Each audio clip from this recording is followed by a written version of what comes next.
Hello and welcome back to Nathan Bell's podcast. Be sure to like, subscribe, and share with your friends. Today, Nate would like to talk about self-obsession and self-worth. Okay, today I'm going to talk about me. Now I'm going to talk about being self-obsessed today. I'm a little bit self-obsessed. I tend to think I'm really awesome. Like when I was in my 20s, I was really into like Buddhist philosophy and communism, and it was all about like dissolving ego and not big noting yourself and being really humble, and viewing yourself as meager and meek. And and prioritizing others, and I'm still about all those things. Those are still my values: to prioritize others, and to be meek and humble, and to not big note yourself. But what I come to realize throughout my 20s is it's also okay to like yourself, and it's also okay to say that you're proud of yourself and to think that you're a champion. You shouldn't go through your life, certainly shouldn't go through your life diminishing yourself and saying that others are better than you. You have to be confident in yourself, and you have to believe in yourself. Now, one thing I've realised is that some people have different strengths and weaknesses, and we're not all going to be these fantastic people, and some people are going to be fantastic people at some things. Some people are fantastic at sport, some people are fantastic at music, and unfortunately some people just aren't fantastic in anything. But to live a good, rewarding, satisfying life, you have to be happy with yourself, and you have to like yourself.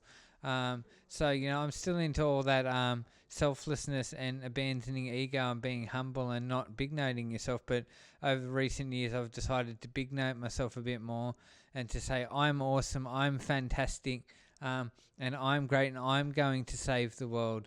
And what I was really admitting to myself when I came to this realization that it's okay to big note yourself and to really like yourself and think you're awesome, I was coming to acknowledge that I already really thought I was awesome, because as I've spoke about in previous videos, I think I'm the Messiah.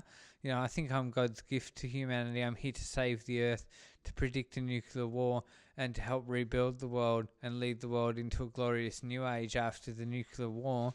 So it's the most self-obsessed delusion you could have.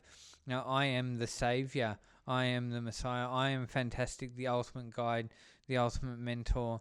I have all the best advice. And listen to me and worship me, and I will lead you on the path to righteousness, and a world of compassion and love.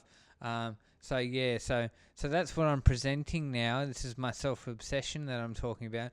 I'm presenting this image that I'm fantastic, and I'm your glorious leader, and I am righteous and virtuous, and I will lead you all towards a virtuous and righteous life. But we should think that we're good, because most people are pretty cool. There's only some scumbags who are really rotten who shouldn't like themselves. I tend to think most people should like themselves. You should just be happy. If you're friendly and kind and you're a good person, be satisfied that you're a friendly, kind, good person and treat others well, and that's a lot to be satisfied with. But it's also this dream of being like a big celebrity rock star artist that I have that leans me a bit towards being egotistical. It's like I want to say I write great songs. People love my songs, and people say it in the community all the time. They give me feedback. They say Nathan Bell, you write great songs. People say it to me in the street all the time. I'm like, yeah, that's right. I write great songs. I'm a legend, and worship me, and come to my rock concert, and pay $150 for a ticket in the mosh pit at my rock concert, because I am your rock god. God damn it. So, I want to be that big egotistical rock star who gets up on the stage and shreds and entertains everyone. People like personalities like that. And that's the reality I've realised. People respond well when you're really egotistical because they like confidence. It's something to do with psychology. They like to see that you believe in yourself, and it makes them feel good about themselves.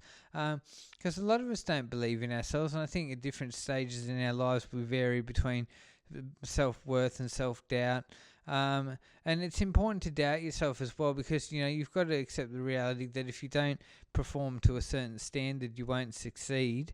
So you have to doubt your own ability and your own capability if you want success, because you have to acknowledge that you have to compete at a level which will achieve success if you want success.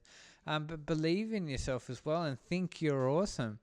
And this is why I don't like some of these terms in mental health, bringing it back to mental health like I always do. They say, in mental health, they say things like, this client has what would they say? They would say this client has a delusional, grandiose sense of self-importance. Well, I'll feel as important about myself as I want. And if I want to say that I'm the Messiah, who cares? I'm going to say I'm the Messiah and that I'm the Saviour. And if you want to label me delusional, I don't care. I find it entertaining to say that I'm the Saviour and to pretend that I have all the answers. But in mental health, they say this person has a grandiose sense of self-worth, which is unrealistic and not grounded in reality. Why are we letting these people put these labels on us which restrict how we're allowed to feel about ourselves? We should be encouraging Australians to feel positive about themselves and to like themselves and to feel like they are awesome. So bringing it back to mental health, that's why I don't like that terminology that they use in mental health. They also say in mental health, this person has unrealistic goals. I'll have whatever goals I want. And if I think I'm awesome enough to be the next big rock star, then that's what I believe in, and I'm going to believe that in my life. And you're not going to, label me under some system that has government authority that I'm not going to achieve that. I'll have as big an ego as I want. So in part, my new embracing of having a big ego is in retaliation and rebellion to the mental health system trying to suppress my big ego. They come in and tell me, you're not the Messiah, you're not great. They want to tell you all this negative stuff. They want to tell you you're just disabled, you're just a schizophrenic man, and you have to live on the pension, and everyone has to say that you're never going to achieve anything because of your permanent impairment. I reject that. I am a legend. I am going to be a multi-millionaire. Everyone is going to love me. Everybody loves me. I'm going to be worth millions of dollars. I'm going to be a best-selling author and a rock star and a movie star. And you watch me do it, and then you'll see that I don't care about your categories and your restrictions on my ego. I will have as big an ego and have as big a Messiah complex and think I'm as awesome as I want to, because in this free country we can view ourselves, and our self-perception of who we are is our decision. This is an individualist nation by the philosophy of our nation going back throughout the Cold War. We're an individualist democracy. We believe in individual liberty, and people define themselves. So people decide for themselves how they view themselves and what their self-perception is, and the state doesn't come in with doctors and tell you that you're less valuable than you feel you are. You decide your own personal value. You decide your own personal worth. And you big note yourself as much as you want. You be as proud of yourself, and you be whoever you want to be, and you say that you're awesome and you're fantastic, because that's your right to believe in yourself and to think that you're a legend. I was reading about some billionaire once. I can't remember his name now. One of the billionaires, anyway, he has a Messiah complex. He thinks he's God's gift to the world. He thinks he's an absolute legend.